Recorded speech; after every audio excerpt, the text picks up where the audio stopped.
एक चाचा भतीजे अखिलेश यादव और शिवपाल भी हैं, एक चाचा भतीजे आप भी हैं। आप दोनों में भी ये दूरियां बढ़ी रहेंगी या परिवार पास आएगा? कभी भतीजे को आपने बात करी या भतीजे का आपके पास फोन आया नाइट जी का कि चाचा जी क्या हाल चाल है, किस तरीके से देख रहे हो, अब तो चुनाव आने वाले? हमने कभी जो आपस की दूरियां हैं हमने रखना नहीं चाहिए। राजनीतिक ठीक है, मैं तो महत्वाकांक्षाएं सबकी होती हैं। कंवर जी बहुत स्वागत आपका हेडलाइंस इंडिया पर। लगातार आपके दौरे हैं, कभी इस विधानसभा कभी उस विधानसभा। 2022 चुनाव को लेकर कंवर हसन क्या देख रहे हैं, कहां पर अपनी संभावनाएं देख रहे हैं राजनीति की? देखिए 2022 का चुनाव तो आज के टाइम में तो बिल्कुल स्पष्ट बहुमत राष्ट्रीय लोकदल और समाजवादी पार्टी का दिखाई दे रही है। जनता ने पिछला अभी जो पंचायत चुनाव हुआ है उसमें भी बीजेपी के खिलाफ पूरा मैंडेट दिया है जनता ने, बट यह किसी न किसी तरह इन्होंने जिला अध्यक्ष पद अपने कब्जा किया है, लूट मार की है। बट ये है कि जनता ने, पब्लिक ने पूरा जो मैंडेट दिया है वो समाजवादी पार्टी और राष्ट्रीय लोकदल के पक्ष में दिया है।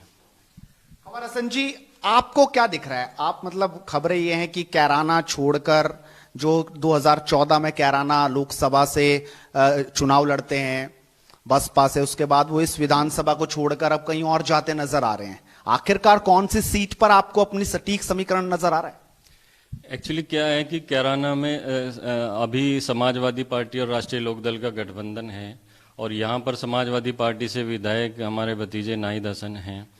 तो जाहिर सी बात है कि जो टिकट रहेगा कैराना का वो सिटिंग एमएलए का ही रहेगा।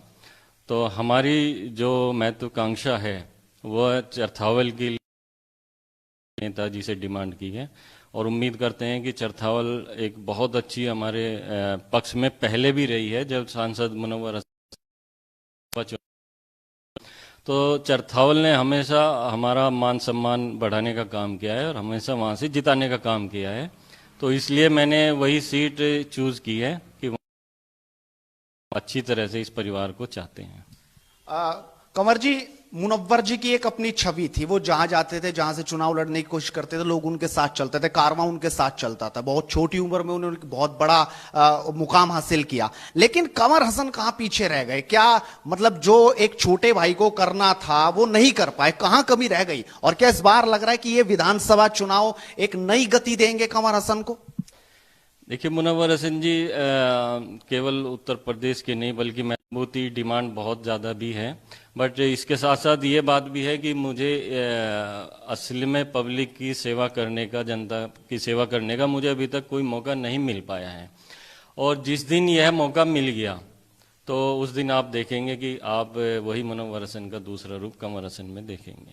मौका था, आप उपचुनाव में खड़े हुए, मुझे याद है कि टीवी का निशान आपका आया था, लेकिन है ये एसी था, एसी, लेकिन एसी का स्विच ऑफ कैसे अचानक हो गया? मतलब जो ठंडक थी वो अचानक गायब हो गई। आप मैदान में थे लेकिन अचानक सरेंडर कर दिया।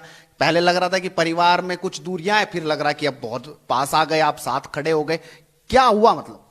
देखिए परिवार में दूरियां तो हैं ही, पहले से ही थी और निश्चय करके लोगों ने तय करके हमें लड़ाने का काम भी किया था, क्योंकि समाजवादी पार्टी आरएलडी की जो यहाँ प्रत्याशी थी बहुत कमजोर प्रत्याशी थी। लेकिन साथ ही साथ जैन चौधरी जी और चौधरी अजीत सिंह जी के एहसान भी इस घर पर बहुत मायने रखते हैं। उन लोगों के हमारे ऊपर बहुत एहसान हैं।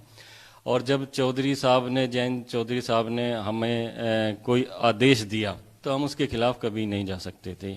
उनका आदेश सर माथे पर रहा, हमने उनकी बात को सम्मान रखा और उनकी बात को स्वीकार किया और हम मैदान से हट गए। अगर हम मैदान से नहीं हटते तो हो सकता था कि बीजेपी यहाँ से चुनाव जीत जाती, लेकिन हम नहीं चाहते कि बीजेपी चुनाव जीते। भले ही हमारी आपस की लड़ाई है, कोई बात नहीं, हम बैठ के भी, घर में बैठ के भी सुलटा लेंगे। लेकिन वह चुनाव ऐसा था कि अगर बीजेपी चुनाव जीत जाती, गोरखपुर और फूलपुर चुनाव हारने के बाद अगर कैराना में बीजेपी चुनाव जीत जाती तो आगे आने वाले लोकसभा के चुनाव में बीजेपी का माहौल बहुत अच्छा बन जाता। तो हमने बीजेपी को डिफीट देने के लिए और चौधरी जयंत जी का सम्मान करने के लिए मुझे विड्रॉ करना पड़ा। एक चाचा भतीजे अखिलेश यादव और शिवपाल भी हैं, एक चाचा भतीजे आप भी हैं, आप दोनों में भी ये दूरियां बढ़ी रहेंगी या परिवार पास आएगा? कभी भतीजे को आपने बात करी या भतीजे का आपके पास फोन आया नाइट जी का कि चाचा जी क्या हाल चाल है, किस तरीके से देख रहे हो, अब तो चुनाव आने वाले? हमने कभी जो आपस की दूरियां हैं हमने रखना नहीं चाहिए। राजनीतिक ठीक है, मैं तो कांक्षाएं सबकी होती हैं, हर एक व्यक्ति चाहता है कि राजनीति में आगे बढ़े, लोग जनता की सेवा करने का काम करे। लेकिन क्या है कि हम लोगों ने हमेशा कुर्बानी दी। अभी आप ही ने पूछा, 2014 में भी मैंने कुर्बानी दी थी। इकरा चुनाव लड़ी थी जिला पंचायत का चौधरी वीरेंद्र सिंह जी के बेटे मोनू के सामने, तब भी हमने, हालांकि हम बसपा में थे, कुर्बानी देकर हम इकरा के चुनाव में वहां पर उनके सपोर्ट में गए हैं। हमने तरह तरह के कुर्बानियां दी वक्त आने पर, लेकिन क्योंकि पता नहीं क्या माजरा है, ये समझ नहीं आ रहा कि हम लोग एक नहीं हो पा रहे हैं। लेकिन हमारी तरफ से हमारा पूरा खुला द्वार है। अगर हमारी भाभी, बड़ी भाभी हैं, हमें बुलाना चाहें हम वहाँ जा भी सकते हैं, अपने बेटे को, भतीजे को लेकर भी आ सकते हैं। हम अपनी तरफ से, हमारा खुला द्वार है, चाहे वो आ जाएं चाहे हम चले जाएं। हम इस भेदभाव, इसको मिटाना चाहते हैं, दूरियों को। दुनिया कहीं वो सोच रहे हैं कि चाचा की ताकत ज्यादा बढ़ जाएगी, जैसे शिवपाल जी की ताकत ज्यादा थी, कहीं इधर हसन की ताकत ज्यादा बढ़ जाए, बाद में दिक्कत है। देखिए, जितना ऊपर वाले ने लिखा है वो सबको मिलना है, ना उसको मैं रोक सकता ना आप रोक सकते, कोई भी नहीं रोक सकता। ये तो सिर्फ मनों की बात है। अगर हम लोग, हमारा परिवार एक यहाँ पर लोगों के दिलों में बसा हुआ है, कैराने में नहीं बल्कि पूरी लोकसभा या 3-4 जिलों में, अगर हम लोग एकजुट हो जाते हैं तो यह परिवार बहुत मजबूत होगा और चुनाव में नाहिद भी जीतेगा, कमर हसन भी जीतेंगे, तबस्सुम भी जीतेंगे। इस तरह का लोगों का यहाँ माहौल है। ऐसी ताकत, गले लगाने के लिए तैयार है नाहिद हसन को? जी, मैं पहले भी तैयार था और आज भी तैयार हूं, और मैं शुरुआत भी करना चाहता हूं और मैंने की भी है। मैं चाहता हूं कि परिवार एक होए। चलिए, अब जैसे आरएलडी में आप हैं, चरथावल की आपने बात की, लेकिन सवाल तो यह है कि जो पार्टी पिछले में बस खाता खोल पाई थी, इस बार क्या होगा? किसान आंदोलन के नाम पे कुछ करिश्मा होगा, या समाजवादी पार्टी के गठबंधन के साथ कुछ करिश्मा होगा, या सिर्फ ये हवा जो है चुनाव से ठीक पहले की है, बाद में हवा गायब और वही होगा जो पहले हुआ था? देखिए, चुनाव में आज के टाइम में तो बहुत अच्छी हवा बीजेपी के विपक्ष में बह रही है, और यह चुनाव निर्णायक चुनाव रहेगा। किसान आंदोलन का बहुत इम्पैक्ट है यहाँ पर किसानों पर।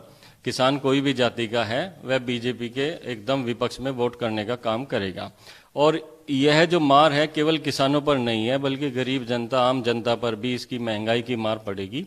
और गरीब जनता, आम जनता, सभी लोग परेशान हैं और वह समझ रहे हैं कि इस बार बीजेपी को मजा चखाना ही पड़ेगा। लोग ये भी कह रहे हैं कि सुरक्षा का एक बड़ा मुद्दा है। भाई, सुरक्षा जो पहले नहीं थी, जो गुंडागर्दी पहले थी, वो अब नहीं है। योगी जी ने कम से कम ये काम, क्या कमर हसन भी मानते हैं कि हाँ ये हुआ कि नहीं? देखिए, सुरक्षा ठीक है, थोड़ा इम्प्रूवमेंट जरूर है, बट यह है कि आज के वक्त में भी अगर आप देखेंगे कि तरह तरह की घटनाएं हो रही है। अभी मैं देख रहा था, 2 दिन पहले की घटना है, गाजियाबाद में 20 लोग मिलकर एक बच्चे की पिटाई कर रहे हैं और उसे छुड़वाने वाला कोई नहीं है, और इसकी वीडियो बनाए जा रहे हैं। कानपुर की घटनाएं, रिक्शे वाले के साथ कितनी मार पिटाई हुई कहीं, मतलब इस तरह का माहौल अभी भी गुंडागर्दी का माहौल है, कंट्रोल नहीं हो पा रहा है। आपको सबसे बढ़िया मुख्यमंत्री कौन लगा अब तक उत्तर प्रदेश में? अगर बात चलो मुलायम सिंह की जाए, मायावती की आप तो मायावती पार्टी के साथ भी रहे हैं, और इधर अखिलेश यादव भी हैं, और अब मुख्यमंत्री योगी आदित्यनाथ। अगर इनमें से मैं चयन करने के लिए कहूं तो आप सब एक नंबर किसे देंगे, सबसे पहले नंबर?